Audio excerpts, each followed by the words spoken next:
Hello everyone, good morning. कैसे हैं आप लोग? दोस्तों, आज 5 मई है। उत्तर प्रदेश अधीनस्थ सेवा चयन आयोग के द्वारा लेखपाल भर्ती की परीक्षा ये 21 मई 2026 को आयोजित की जानी है, सुबह 10 बजे से लेकर 12 बजे के बीच में। और इसके लिए क्या है कि जितने भी अभ्यर्थी शॉर्टलिस्ट किए गए हैं, हालांकि संख्या काफ़ी ज़्यादा है, कुल 3,66,712 अभ्यर्थी परीक्षा के लिए शॉर्टलिस्ट किए गए हैं।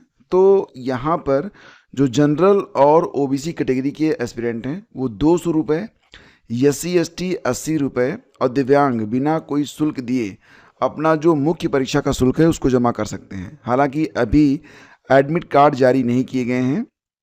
एडमिट कार्ड के बारे में जानकारी अलग से आपको मिलेगी, लेकिन जो एस्पिरेंट परीक्षा में शामिल होना चाहते हैं अब उनसे ये कहा गया है कि मुख्य परीक्षा के सापेक्ष आप अपनी जो फीस है उसको अब आप जमा कर दीजिए। तो दोस्तों, इसके बारे में नोटिफिकेशन जारी कर दिया गया है। कल ही ये नोटिफिकेशन आया था और आज के अखबारों में इसके बारे में जानकारी उपलब्ध कराई गई है।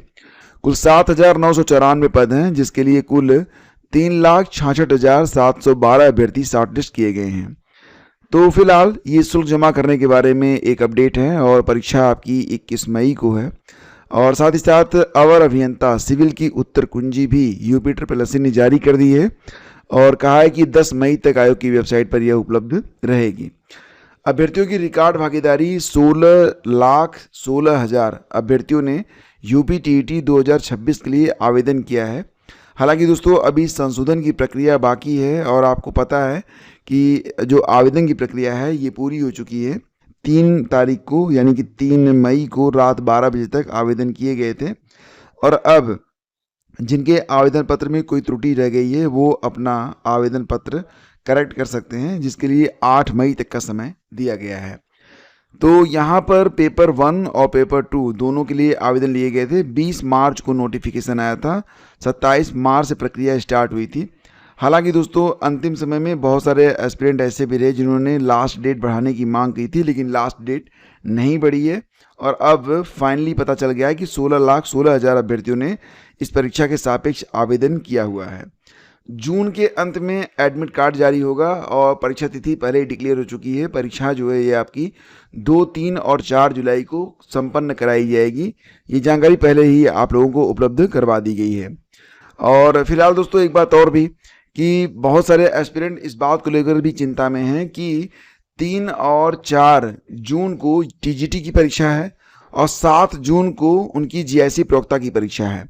तो अभ्यर्थी ये चाह रहे हैं कि जो GIC प्रवक्ता की डेट है वो बढ़ा दी जाए। मतलब उनकी डिमांड ये है कि यह परीक्षा 20 जून के आसपास कराई जाए, जिसके लिए प्रतियोगी छात्र प्रतिनिधि मंडल कल लोक सेवा आयोग गया था और एक पत्र भेजा उन्होंने आयोग के अध्यक्ष को और ये डिमांड रखी है कि GIC प्रवक्ता की जो परीक्षा है जो कि 7 जून को कराई जानी है, लेकिन उसके पहले 3 और 4 जून को UP-TET की परीक्षा है, UP-TGT की परीक्षा है।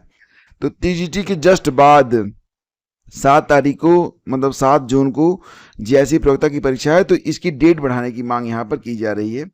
तो कहा यह जा रहा है कि प्रतियोगियों के सामने एक बड़ी चुनौती हो रहा है, ऐसे में परीक्षा 20 जून के आसपास कराई जाए। एग्जैक्टली दोस्तों, बात यहाँ पर यह होती है कि GIC प्रवक्ता में GS भी पूछा जाता है, जबकि TGT में GS नहीं पूछा जाता है। तो अभ्यर्थी मुख्य रूप से GS की प्रॉपर तैयारी करने के लिए यहाँ पर समय मांग रहे हैं। आगे बढ़ते हैं। भर्ती और पदोन्नति के लिए पदों की गणना का चयन वर्ष बदला। तो जैसा कि दोस्तों आप सभी लोग जानते थे, अभी तक जो भी भर्तियां होती थी उनका जो कार्यकाल होता था वो 1 जुलाई से 30 जून तक माना जाता था, लेकिन अब इसमें संशोधन किया गया है। अब ये कहा जा रहा है कि चयन वर्ष अब 1 जनवरी से लेकर 31 दिसंबर के बीच में माना जाएगा। पहले 1 जुलाई से 30 जून था। इसके लिए उत्तर प्रदेश लोक सेवा आयोग नियमावली 2026 को मंजूरी प्रदान कर दी गई है। प्रदेश सरकार ने अधिक पदों पर भर्ती और पदोन्नति देने के लिए चयन वर्ष का बदलाव किया है। विभाग चयन वर्ष के आधार पर ही रिक्त पदों की गणना करते हैं और रिक्तियों की गणना के आधार पर ही भर्तियों के लिए आयोग को प्रस्ताव भेजा जाता है। दोस्तों, इसी बीच एक और भी खबर निकल के सामने आ रही है और काफ़ी अच्छी खबर है कि जैसा कि आप लोग जानते हैं, बहुत सारे एस्पिरेंट जो हैं खंड शिक्षा अधिकारी और RO ARO के लिए तैयारियां कर रहे हैं और वो ये जानना चाहते हैं कि इनका विज्ञापन कब तक जारी किया जाएगा। तो फिलहाल दोस्तों, जानकारी मिल रही है कि RO ARO और खंड शिक्षा अधिकारी के लिए बहुत ही जल्द विज्ञापन जारी किया जा सकता है। कल APS और AE भर्ती के परिणाम की मांग को लेकर अभ्यर्थियों का प्रदर्शन हुआ था लोक सेवा आयोग पर और लोकसभा आयोग पर जब वो अपना पक्ष रख रहे थे तो उनसे मिलने के लिए उप सचिव गौरव रंजन वार्ता के लिए आए थे। उन्होंने आश्वस्त किया था कि फिलहाल जो माइग्रेशन विवाद है और ये परिणाम कोर्ट में लंबित है और फिलहाल यहाँ पर आयोग के द्वारा मतलब पूरी पैरवी की जा रही है। ये भी सुनिश्चित किया गया कि अब खंड शिक्षा अधिकारी, जैसा कि आप खुद भी यहाँ पर पढ़ सकते हैं कि खंड शिक्षा अधिकारी और आरओ जैसी महत्वपूर्ण भर्तियों के संबंध में आयोग ने जल्द नई विज्ञप्ति जारी करने का संकेत दिया है। संयुक्त प्रतियोगी छात्र हुंकार मंच के संयोजक पंकज पांडे ने कहा कि यदि आयोग द्वारा पहले से प्रस्तुत मांगों पर जल्द ठोस कार्रवाई नहीं की गई तो छात्र पुनः आंदोलन करेंगे। तो मिला जुला कर ये है कि अब आप लोग बिल्कुल तैयार रहें एक और भर्ती के लिए। और इसी के साथ खबर ये भी निकल के आ रही है कि HJS यानी कि उच्चतर न्यायिक सेवा हायर जुडिशियल सर्विस भर्ती प्रक्रिया में बड़ा बदलाव करते हुए PCSJ परीक्षा उत्तीर्ण अभ्यर्थियों को भी आवेदन की अनुमति दे दी गई है। मतलब ऐसे अभ्यर्थी भी अब HJS में आवेदन कर पाएंगे जो PCSJ उत्तीर्ण हैं लेकिन 7 साल का अनुभव भी उनके पास न्यूनतम होना चाहिए। अब तक केवल 7 वर्ष तक वकालत करने वाले अधिवक्ता ही इस परीक्षा के लिए पात्र माने जाते थे। संशोधित नियमों के तहत अब लोक अभियोजक के रूप में कार्यरत व्यक्ति और सिविल जज जूनियर डिवीजन के रूप में सेवा अनुभव और वकालत को मिलाकर 7 वर्ष का अनुभव रखने वाले अभ्यर्थी भी HJS उच्चतर न्यायिक सेवा के लिए पात्र रहेंगे।